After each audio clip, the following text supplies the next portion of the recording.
You gotta take us live. We are now live. We are now live, okay. I'm gonna call this meeting of the Intergovernmental Relations Committee to order. Start out with an agenda review. Does anybody have anything to add or to correct as far as the agenda and the minutes from July 3rd are concerned? I had nothing for the minutes, but let me take a quick look at this.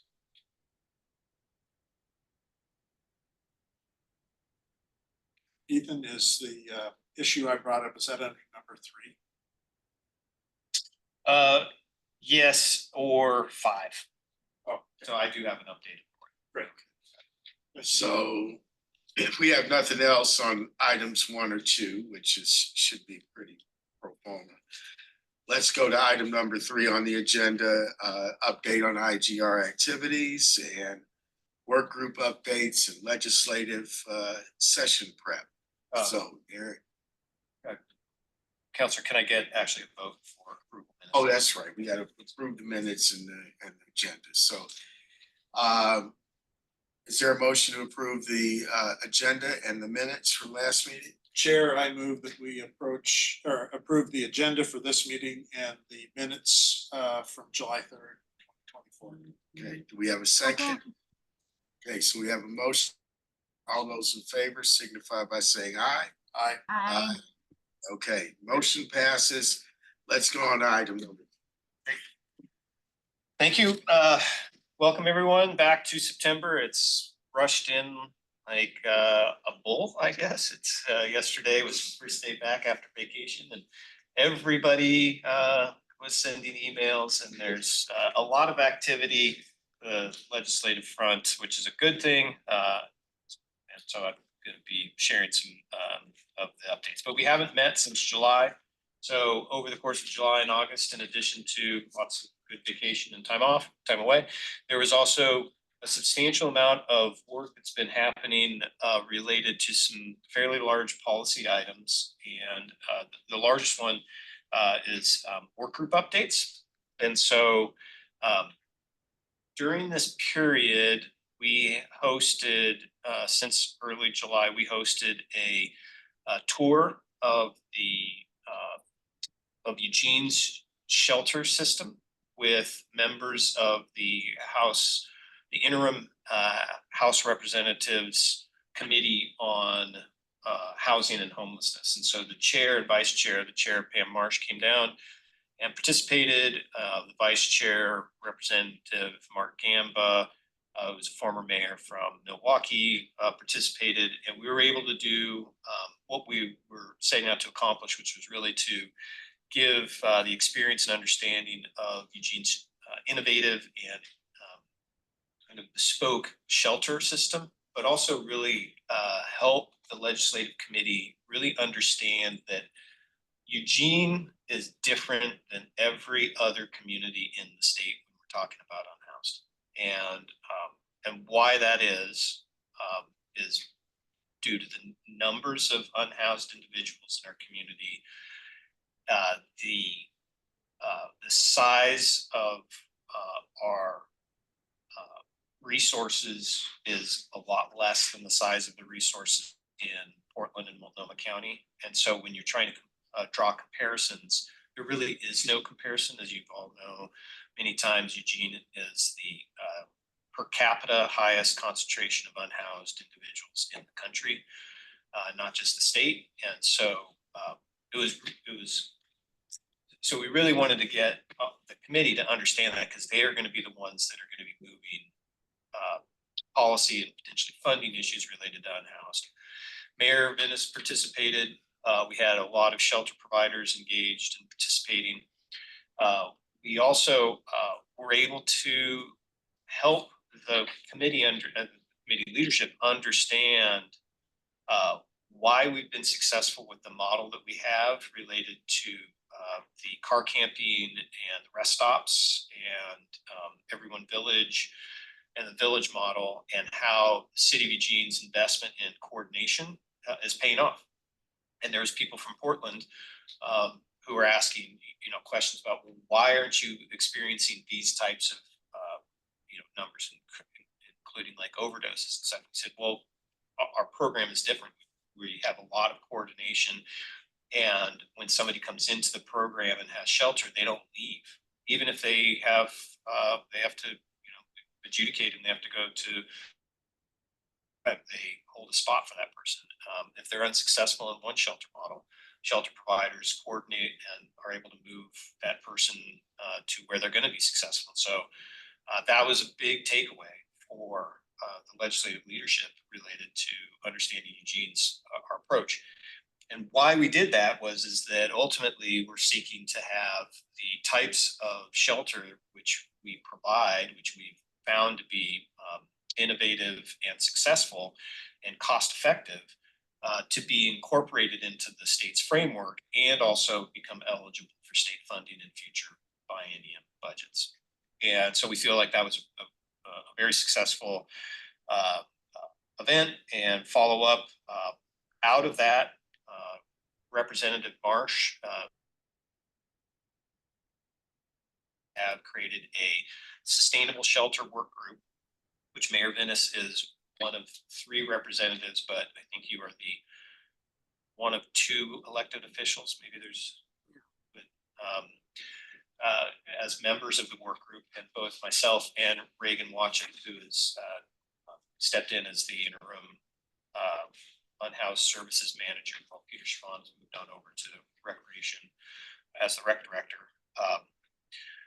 We're providing support to the mayor, and there was an initial meeting in later July in Salem. The governor greeted, and Mayor Venus participated, and we are following on up with ongoing work group meetings. There's two kind of tracks. One is what we fund, and the second is how we fund. And so we're involved in both of those, and mayor's engaged in those. And so those meetings are going to be continuing on. There was a little bit of a hiatus in August. There were some work group leadership discussions, but we're going to be picking those back on up.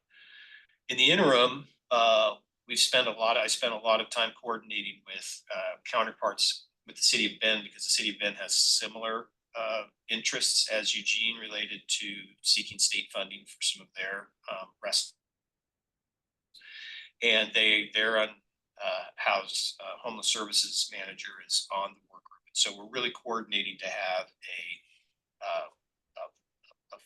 very targeted message within that work group, so that when that work group's recommendations come on out and are the basis for a bill or a statewide framework that would be adopted and funded, that our thumbprint and our influence has been put in there that it identifies the types of programs which we found to be successful to be incorporated into that framework and eligible for funding. So that's the update there. Questions on that? I will give you just kind of work group updates. There's an 11 by 17 document. If you haven't, Councilor Yeh, I'll send this to you via or in an email. But this is just an overview of the, what is it, 1, 2, 3, 4, 5, 6, 7, 8, 9, 10, 11, 12, 13, 14, 15, 16, 17, 18, 19, 20, 22 different activities that the governor's office is coordinating related to the homeless framework and the housing production framework. So this has been a lot of what I've been tracking in coordination with the governor's office, with state agencies, and then with our staff to identify who from our staff would be engaged in these, which ones we need to be involved in, which ones we can just kind of watch and see what the outcomes are going to be. And so that's just to give you a sense of the moving pieces that are happening right now between now and when the legislative session will start in the beginning of February. And so if you have questions on any of those, let me know, but we're covering a lot of territory during supposedly sleepy time of the year, a slow time of the year. This is an unbelievable chart.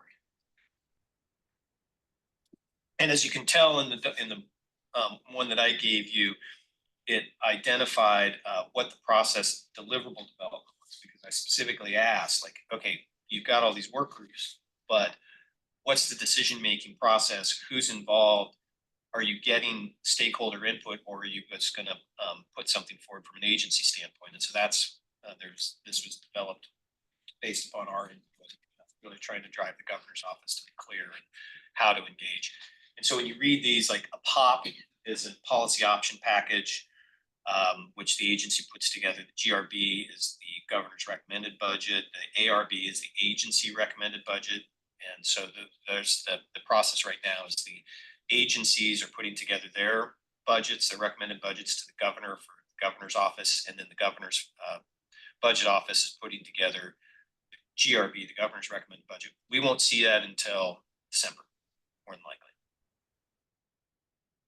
And so, and then what you're not seeing here is, which probably overlapped in a process diagram, would be efforts related to behavioral health.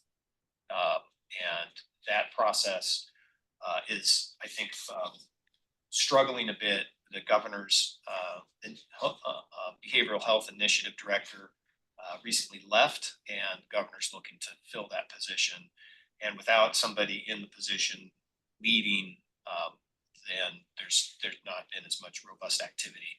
The governor's homeless and unhoused initiative director, Matt Scheibald, has been very, very engaged. He's been in this role he had been for 2 years now, and he had been the deputy initiative director last year, that was promoted this last year.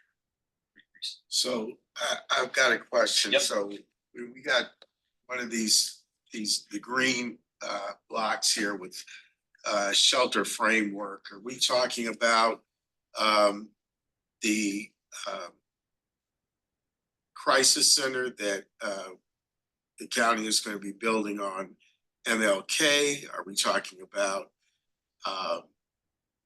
emergency shelter in the context of what we were talking about on Highway 99 a 3 years ago?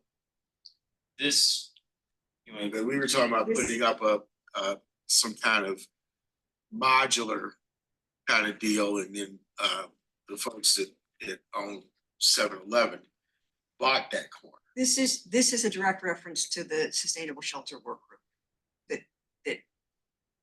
Okay. that Ethan just described to you. So that's really where that fits in. right, and so Mayor Venice is on that. And what it is basically right now, from a statewide standpoint, there is no framework for shelter provision and programmatics in the state of Oregon. There's no regulations, there's no. Right, so if you think about housing or transportation as policy areas, there's a whole kind of programmatic approach as to how the state would address those. Right now, over the past couple sessions, legislative sessions, there's been funding allocated to existing programs, which basically started up out across the state. Every jurisdiction's doing something just a little bit different. There's a statutory framework, or excuse me, there's statutory guidance as to who the responsible parties are that would receive funding. Hence one of the reasons why the city is not included in that and why the county is. And so when we're talking about funding, and so right now what the governor and what Rep. Marsh is doing a lot, because of our input and our advocacy over the past year, has been to say we need a framework statewide. We need to be able to identify what the full spectrum is of services and interventions from when somebody is unhoused, on a right of way, on public property, or indigent in some fashion, to when they are in a market rate housing. And there's shelter provision and services the entire way through. We need to build that, and then we need to adequately fund it, and we need to identify who's responsible for what. And that is what this framework is. Okay, so basically just reinvention of where we with the county a few years ago with the Well, with the TAC report. Yeah, I mean, Except we were looking at it from a statewide perspective. Yeah, I mean, yes, I mean, I just want to say this, that we worked with the League of Oregon Cities to advocate for sustained. We wanted 10 years of funding to support the homeless services that cities were doing. We had this whole formula. It went nowhere. And the governor was very clear last year that she just wasn't going to support it. It was a model that she didn't like, that she just didn't think would work. And to her credit, she has turned around and said, I turned you down on that because I want to do something better. I want to do something more thorough and more complete. And so this is her coming back and saying, yep, I wasn't willing to just take this that I didn't think was adequate or appropriate, and I want to create a better framework for it. So I think it's a huge step forward for us as a state, and I'm pretty excited about the leadership there and the commitment by the governor to, and Rep Marsh. I've been on a committee of hers before, and she just really gets the work done. She's really good. When she says, I need recommendations, we need recommendations by December, she's going to have them. And so I'm pretty excited about the whole endeavor. And I would add to the mayor's point is that it was both the governor and Brett Marsh as that legislative policy branch and the executive branch coming together to say we need to do this together. And so that's been really beneficial, and we have a seat at the table, which is what we're focusing a lot of our efforts on right now. So that ideally the recommendations that come out of that work group are beneficial to our city of Eugene's issues. There's a number of housing, and I'll get into a little bit later on in item number 5. I'll walk through what our priorities are right now, but there's some housing production items, and I'll touch on where we're going to be on those. But this is just this kind of large process document. It's just for you to get the sense of the magnitude and scope of what we're working on right now with the governor's office, and it's very aggressive, very aggressive. We're showing up as best we can, and we being cities, City of Eugene, cities in general, and LOC. LOC's had has had a couple key lobbyist positions turn on over. Lindsay Tennis, who is the economic development person, left for TriMet, and then Ariel Nelson, who had been a housing and homeless person for about 5 years, left to go to take my counterpart position for the city. So those are work groups in regards to unhoused and homelessness. There's continue to have the legislature is focused in on producing the transportation package. And so there was a transportation tour, and then here locally from the legislative committee, and we provided testimony. I can't remember, you gave testimony. Yeah, I did. It's been a lot going on. There's a lot going on. And the focus on those is really ODOT's sustainable budget and coming up with funding for the projects that were approved in 2017, but have not had, do not have adequate resources. Local projects we've been clearly told local projects aren't going to be the focus of this, that there's really a kind of a infrastructural focus on ODOT's budget to ensure that they have adequate resources ongoing. Where does that cut fit in that I was reading about the other day from the ODOT's perspective? I'm not sure what cut. There was supposed to be a cut in funding for road repair and maintenance. I'm not. I think it's something like $1 million. I didn't read that, but this has been what ODOT has been telling the legislature for a number of biennium. Has been here's where our funding needs are, and here's where our revenues are, and there's a gap. And so ODOT is now at this point saying, well, okay, we've been telling you, we've got to the point where we don't have resources to do maintenance and the work we need to do. And so last year, it was a short session, you remember, and the transportation issue was we don't have money to do winter storm removal. Exactly. That's what. Yeah. And so the legislature hustled and provided additional funds to get through the winter. But that you'll continue to see. We will continue to see more of those types of things as ODOT's resource requirement and their resource availabilities shifts. So that's what they're trying to work on. Just some other updates in terms of legislative session prep. Legislative days are coming up on September 23rd to the 25th. I'll be up there for at least 2 of those. It's 3 days. I'll be up for at least 2. On October 14th, Smith Dawson Andrews staff will be here in town, and we'll be meeting with the mayor and then also with city leadership, discussing our federal agenda. In the IGR work plan that I'd shared with you earlier this year, one of the items that we're working on is community developed or congressionally directed spending, so earmarks process, federal level.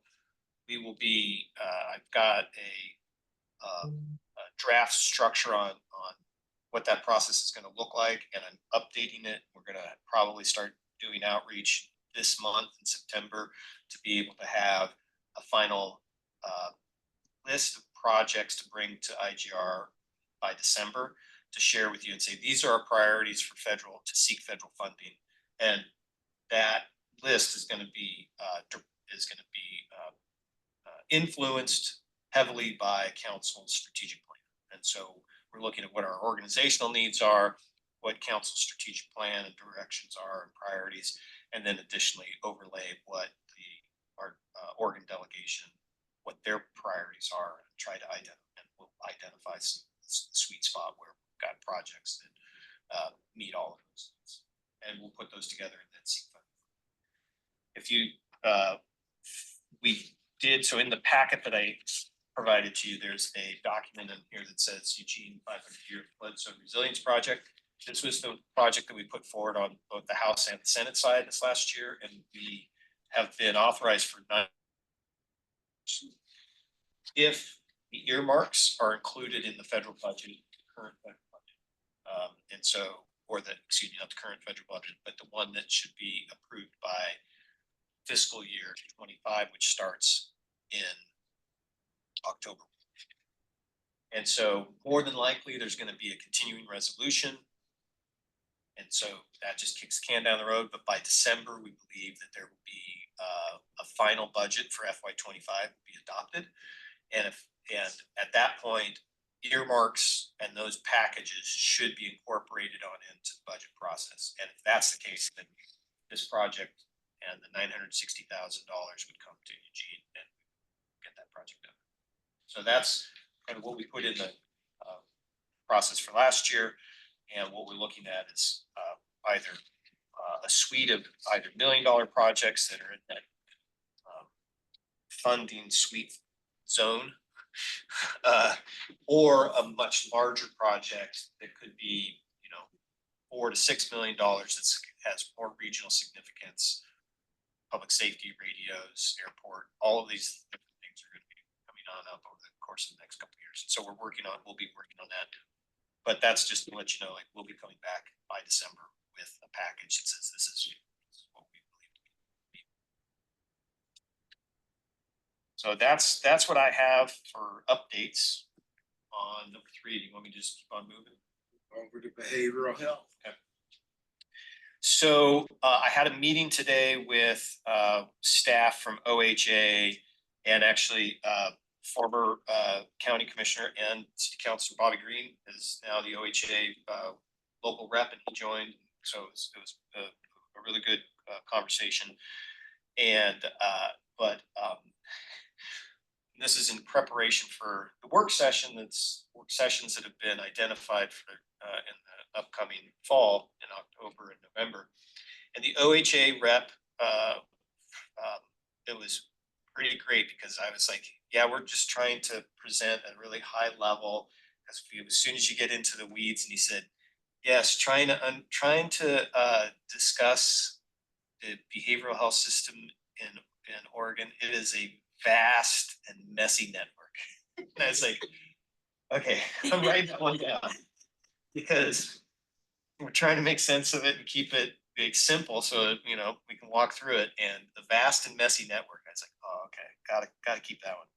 So we are working on that, and we, being Christy Hammett, Josh Bates, and myself, we've met with Chief Skinner, Chief Caven,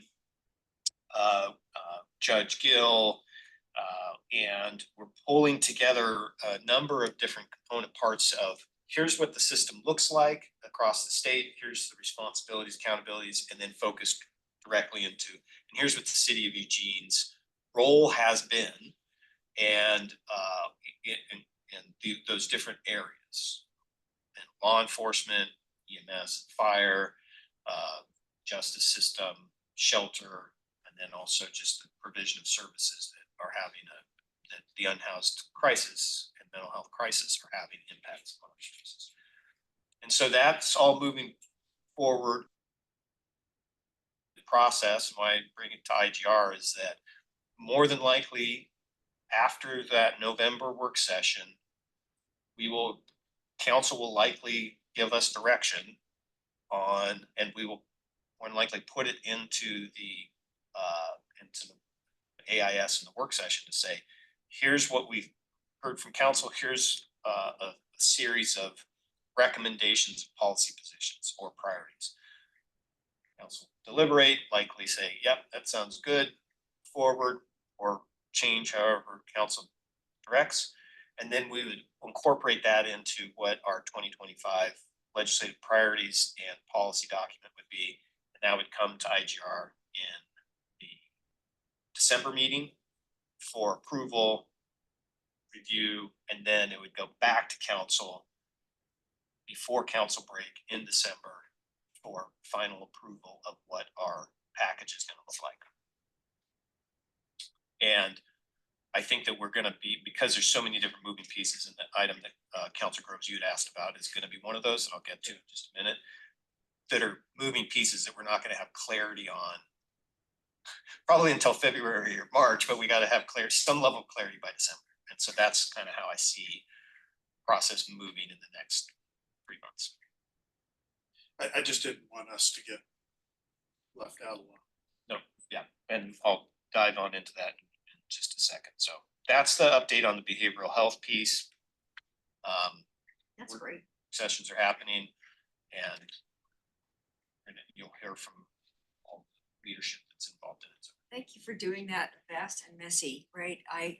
Trying to find a role and a place for us to sort of be effective. Is council gonna get an update at some point about the county's stabilization sign? I know there's a new name for it now, but just so we understand how that's progressing and how that exactly is going to fit into the system. what we've kind of, looking at our crystal ball for what we believe council's interests would be for discussion related to this behavioral health. The stabilization center is one, how the deflection program is going, and then additionally how this county's mobile crisis program is going. So Caven and Heppel are engaged on the mobile crisis piece. Skinner is on the deflection. Gill is also involved in that, and then related to the stabilization center, I think both EPD and Muni staff have been engaged in that. So those are the items that we're, we start out with this, come on down, and we're like, okay, what does council really want to talk about, or they're really interested in? We believe that to be kind of, and so we'll be prepared to have those conversations. I think When are they supposed to be complete the stabilization center for terms of construction? Is that 26? They haven't started I stabilization. know they haven't started anything yet. I thought they were going to start something in 25 or 26. No, that's the issue, is that the county at this point has a concept, but they don't, and they're not gonna, our understanding is they're not gonna move forward until they have operational funding secured and ready to go. Till that point, From the They're- state, yeah. well, from the state or from users, or, Whoever is going to provide the revenue to. and until that point, they're reticent to use capital funds, get it built, and then not have operating revenue to keep it open. I'm very interested and I know we don't know now, but as we get in deeper, and it might change as we go too, but to find out where the lines of authority, responsibility, and funding are. And Councilor Gross, that has been from day one, much of Chief Skinner's, Sarah, Christy and Matt, everybody that's involved from the city standpoint. I mean, even when this came on up when we were in United Front and we were talking about, okay, we want to advocate and tell the story about a stabilization center. And we were like, okay, how's this going to work operationally? If we're partners, what does that mean? Like, are we partners in governance or do you fund We it? just provide money. You got it. Yeah, so that I think has been a lot of the sticking points, and additionally, just this piece where the county's saying we're not moving forward until we actually get the operational funding secured. So, Thank you. Okay, that clears something up. Right, the conversation with Commissioner Farr. He left me under the impression, oh yeah, we're gonna get this thing going in 25, 26. And I'm like, okay, but you know, you guys haven't identified where the funding's coming from. Yeah. yeah, so that's until They've got a that's the site. information we've given. So yes, to your question or your request, I think that's where there's going to be updates. Sarah may say, "Oh, I'm going to give you an update during city manager updates as well," but it is understood that council has an interest in getting updates. Right. Okay, moving forward on to just a discussion on number 5. Is that all right? That's perfect. Let's Okay. move it. So as you remember, there's 2 documents that we develop every year. One is our policies document, which is that, hey, everything under the sun gives me a lot of latitude for when things come on up, we have to play a defensive position. Or it's not a priority, but it's significant enough that we want to put it in there and get a statement that is politically accurate and provides us kind of the approach that will give us the best strategy outcomes. And the second is, and it's really the more direct one, is our priorities, and that's really marching orders to go and try to obtain these things during this session. And so in the past, it was in-house funding, housing production funding, and a number of things. We're going to do the same thing this next year. I mean, the framework that works. And so as I'm looking through what I see from our organizational needs, council priorities, and where the legislature is going to be, and if we think about the governor's priorities are 1, behavioral health, housing and homelessness is number 2, and then 3, education system. Legislature has said yes to those, but also to a transportation package. And they really want to focus in on workforce within the behavioral health. They had put a lot of money onto brick and mortar and infrastructure for behavioral health. They now see that they need to put in funding for workforce. And so I think those are going to be a lot of the areas there. And there's also going to likely be some interest in developable lands for economic development, right? An ongoing discussion there. And so taking all of that, you know, what I've kind of mapped on out, sharing with you right now is in a draft is, and these are by no means the priorities that stick with. It's just what I've got that I will be coming back to you all in October and November with different iterations as we get more information. So that's directly going to be linked to the outcomes that are coming out of the work group that Mayor Menace is involved with on the sustainable shelter. And that is really about policy framework, getting eligibility, cities have a seat at the table, and then funding. And so we really have to go through that process to understand what's going to happen with the governor's office and how that works. Second is housing production, and the document that I shared with you shows that there's a whole lot of things that are being discussed on housing production. Our number 1 is going to be infrastructure dollars. We know that, and we are just signing the contracts. Sarah's going to be signing the contracts with the state of Oregon for the $6 million for the Crow Road infrastructure. Jennifer Willer sent an email on out that identified that there's a number of adjacent landowners who want to annex into the city because of those infrastructure improvements, which is a good thing. So we're seeing that when we make those infrastructure improvements, there's a lot of interest from adjoining landowners to participate and annex on it. And so what we see is in this document, there's housing land readiness, and it's basically to us, that's infrastructure. Like, we're gonna continue to seek dollars for infrastructure, and if the state is allocating money programmatically, or if it's discretionary, we're gonna go after it. That's a priority. More money we can bring on into the community for housing production, and for us, our role is infrastructure.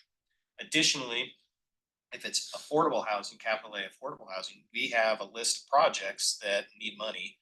And so if the legislature says, yes, we want to allocate direct money to projects on a district by district basis, we're prepared, and we've got projects that we'll put forward to say, hey, we need, if you gave us $1 million, we would allocate it to these different projects to help them move forward, and here's how many units we get.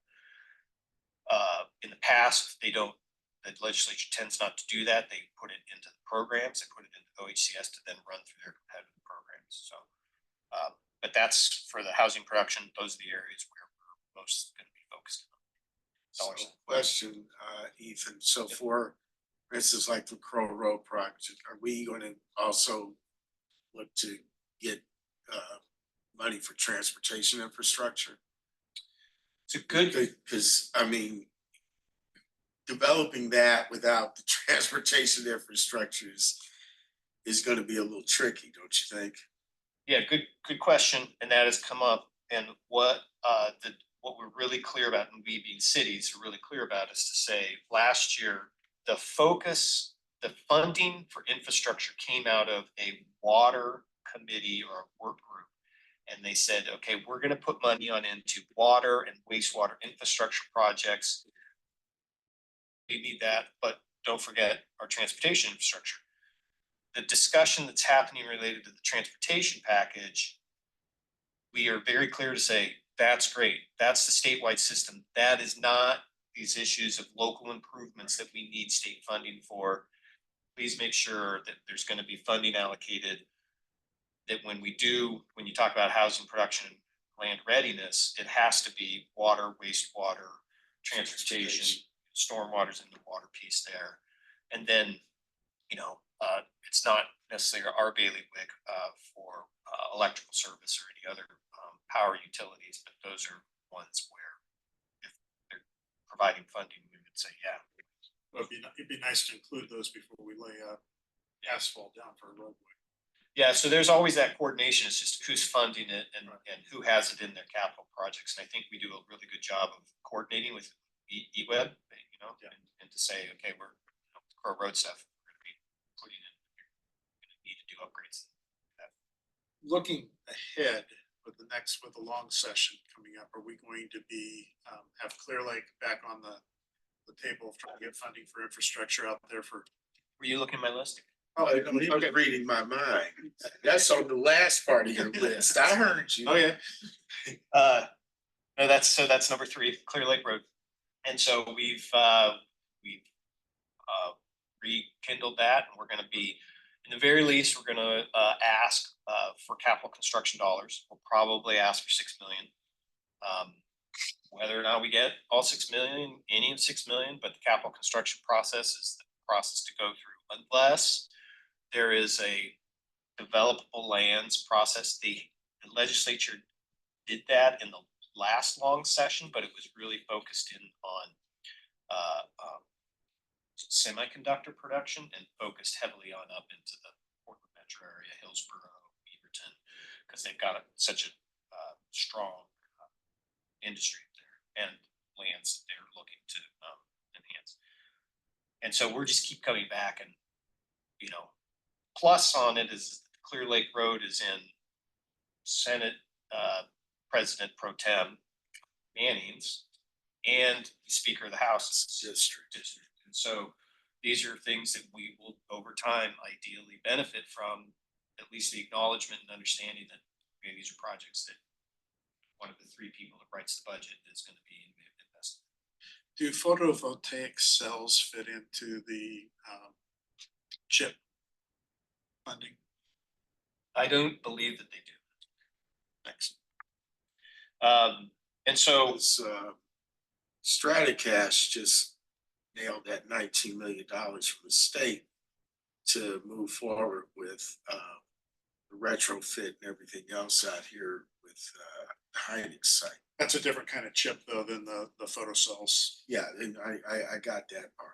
Yeah, They finally cleared up their little, their tax issue difficulties. with the county. Yeah, exactly. And they got the $19 million plus they got some other money from the feds. Good. Just like, HP got Yeah. 60 million up in Corvallis. yeah. So those are the types of projects that, Stratacash will be bringing jobs. 300 to 400. To start with, up to probably 1,000 with what they have now. so Clear Lake Road, that project will be one of our priorities. So that's number 3. The next 2, and I like to keep it below 5.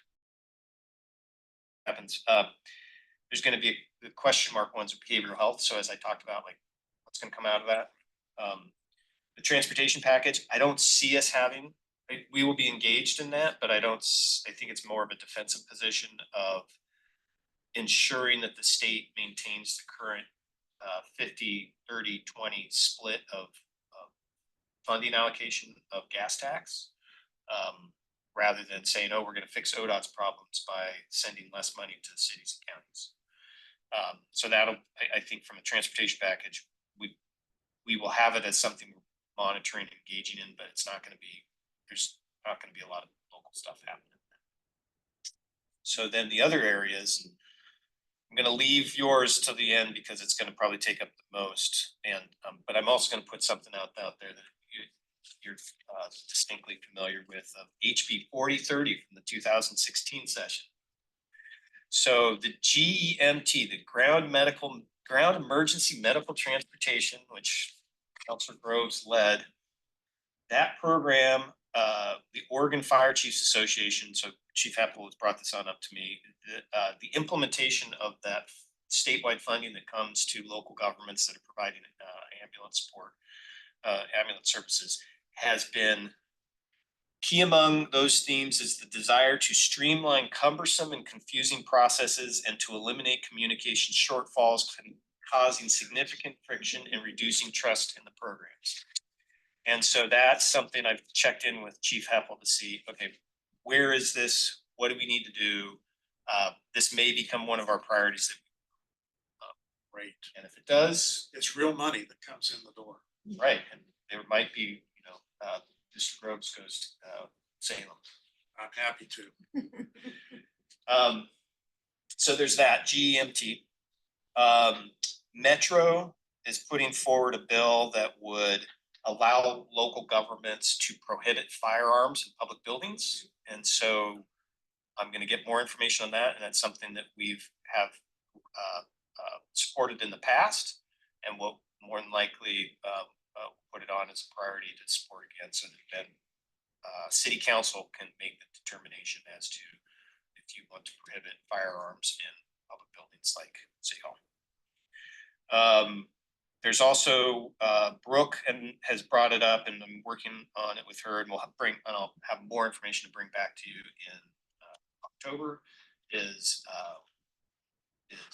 tightening on up some of the enforcement and legal repercussions for threats to public officials. And so we're pulling together information on that, and we may be putting that as a priority that we would want to move forward as something that we want to work on proactively. And then the last one that we've got is the Supreme Court's decision in the Grants Pass case and a relook at House Bill 3115 from the 2019 session. And that is really, so that Councilor Groves brought that on up, and so I've done some conversations with counterparts at LOC Portland, and then also with our city attorney's office. To preface it, and so 3115 was the codification of the Boise v. Martin case that was the Ninth Circuit's courts, and really said cities can't take action on enforcing camping laws or anything unless there's a place for people to go. And state became state statute. And so currently the city of Eugene's code and our practices all align with the state statute. And so when I talked to Catherine this morning about this, Catherine Brotherton, city attorney, she said, well, from a legal standpoint, there's nothing that the Eugene City Council can do at the local level that would change what we're doing right now. It needs to be something that if there was to be a change in what City of Eugene code is and our practices, it needs to then be a change in state law. So, okay, good enough. So that's legally. And then, so then it becomes strategy as to what we would advocate if we're asking for something of a change. And our council is directing for something to change. And so there's two processes. One could be council has deliberations on this topic in a work session and says, this is the direction we want to give for advocacy at the state level. Okay, that's one option. The second option is to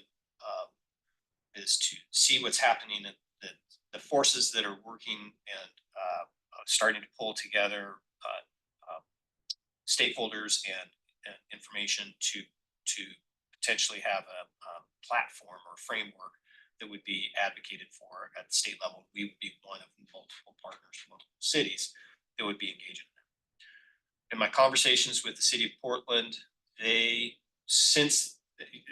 were one of the initial advocates of this in 2019. Their conditions in their downtown have changed pretty drastically, and there's has been a big shift in public perception and perspective, as well as the elected officials, to where there's now more of an interest on what a stronger enforcement policy would look like. I asked, are they going to be putting forth the bill? And the answer is no at this point. That could change between now and February 2nd. There is a general election, and there's going to be a full new council with a new mayor in Portland. So that could change. I reached out to LOC and I asked them, what are they doing? And they are actually putting forward a framework, much like they did for House Bill 4002 and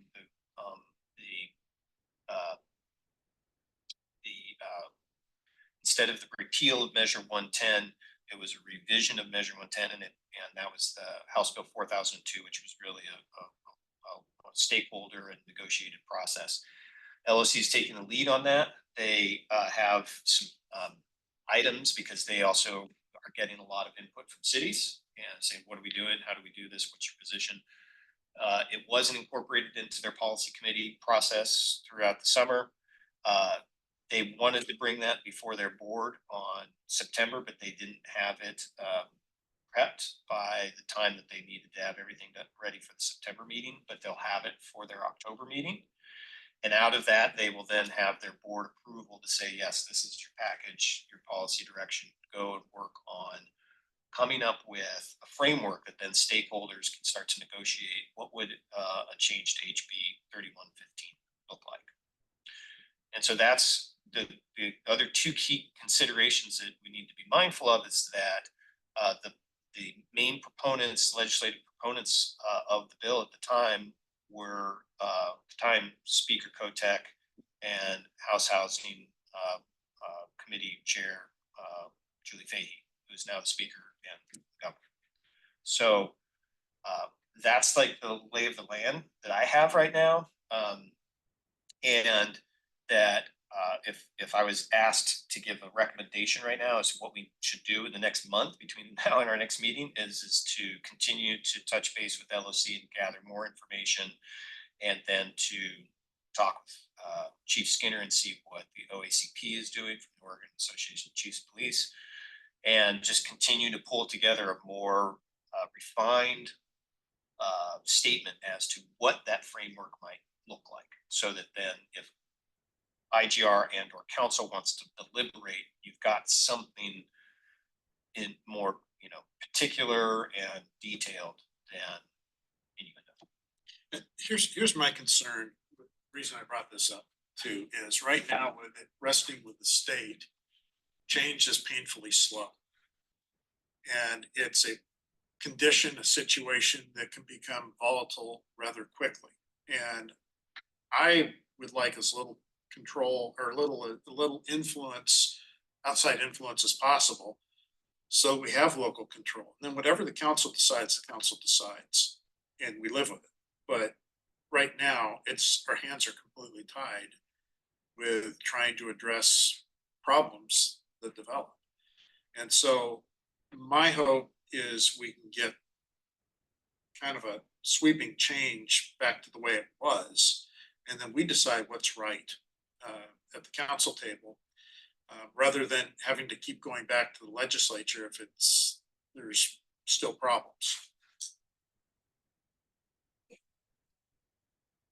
I don't know what I think about that, so I'm just gonna live with that for a minute, but the thing that strikes me is, for the legislature and also for the governor's office, talking about a framework for sustainable shelters, that's one framework, and then the second framework is how do we respond to the homelessness? And there is this intersection, and it's at a really important intersection. And so as we're having this conversation, constantly coming back to that intersection, that we're not just doing one piece of this, which is the sort of enforcement side of it. We're actually doing this other piece, which is how do we provide more opportunities? And that, I mean, I think that's a piece that a lot of smaller cities will miss. What they'll want to do is a punitive side and go down the road, go to Eugene, right? Where there's more services. So I'm really interested in keeping that sort of integrated view of those two things. I don't want to do one side without the other. No, I know. I'm I not think suggesting we that. need that. I was just Yeah. wanting to highlight that.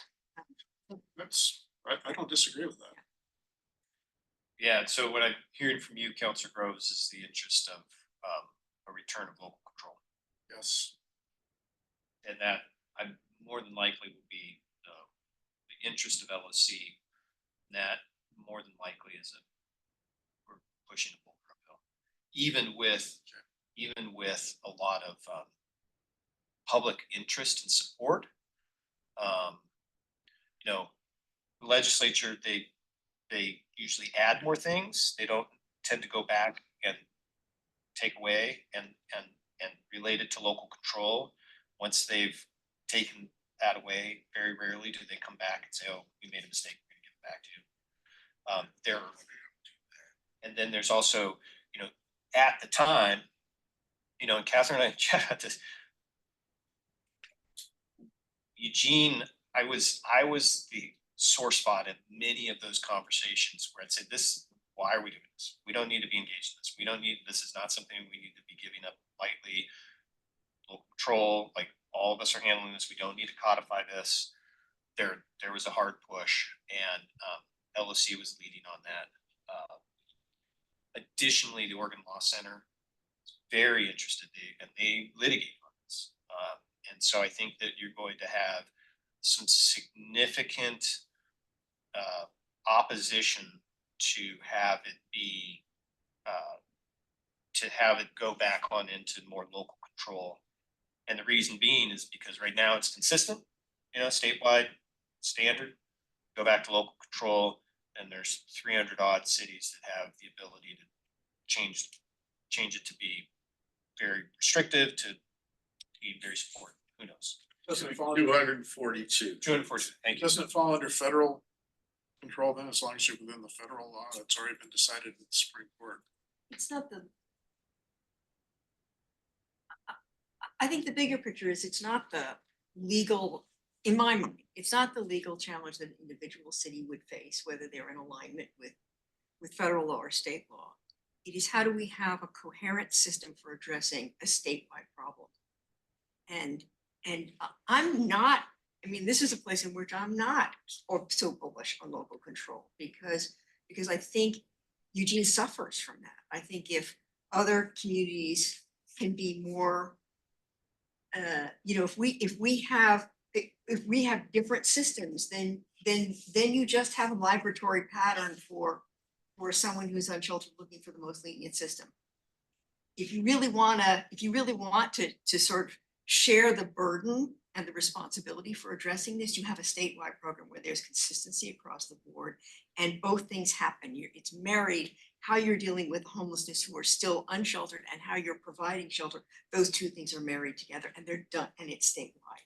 I just think it creates going forward, if you're looking at where we want to be 20 years from now, it gives you a consistent landscape to work with. And a patchwork where every city does its own thing, you'll never get there. I just think it's a mistake to not look interstate because we're getting the Well, effects of that right, too. but our legislature, we're talking about to our legislature and what we do here. And we have the potential always to be a model to other states to how to do it better. I wanted to, on the question of the federal piece, that's why I brought up with Catherine's, her point is that even at there's the SCOTUS decision, even the winner of that case, City of Grants Pass, is beholden to the state law that has been passed. And so that's why any change at the local government level has to be allowed by a change in the state statute. It has to be aligned. It has to be aligned, or it has to be allowable under state statute. Right now, it's not. But every other state is not beholden to the state, our state's legislative decision. That's my concern. Yes. Yeah, no, it's California, Washington, right, coming up. That's where they're coming from. No, totally. And so what I would say is, I as know. related to this topic, it is an item that there is interest and different perspectives. And to me, from the IGR standpoint and a process is to say, I kind of put it out there before, there's kind of two paths. One, does council want to have a deliberation on this and then give direction to say, Eugene, you go, City of Eugene, we're going to go advocate on this strategy, and this is what we want to see an outcome on. So that would be kind of the internal direction that council would give to the IGR. Or do we want to say, okay, there are interests at work across the state to have these conversations and come up with a statewide framework with LOC, other cities, more than likely the Association of Chiefs of Police, sheriffs, law enforcement. There's probably going to be a package that gets worked on. We're going to continue to see gather more information the closer we get to the session. And let that be the kind of the driver for then the policy discussion that comes then through IGR, and then it would go to council. So I think that I wanted to put it on the table when you brought it on up. It's like, okay, I got to make sure. And I talked with Christy, I talked with Catherine, and everybody's like, yeah, okay, those seem to be the two pathways. Or what would we recommend?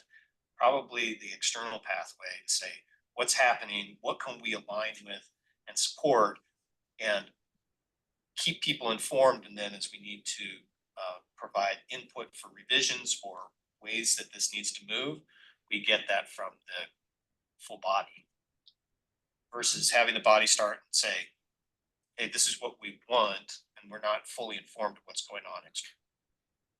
So that is, I think, where we are on the topic. And I think it's going to be, it'll continue to be, it's now got a marker on it, it'll continue to be something we pulling together leadership on. Thank you. Good. That's it for number 5. That was 9. I was counting. Oh, yes, that was 9 different There were items. 9 different items in your normal Number list 5 of on 5, the, right? on the agenda. So do we have any more items from the committee members for the good of the order? We ready to go forward with diving into the session in January? So we got February, Well, Take every day we can. This was really informative. Thank you, Ethan. This was really a good conversation. It was, thank you. You're welcome. And so we'll be back first Wednesday of October. We'll have some meat to chew. Yeah, we'll definitely have more information at that point. So. Thank you all. So Yeah, thank you. All right, meeting It's an adjourned. interesting meeting. Unless you got something, Counselor. I'm good. Thank you, though. All right.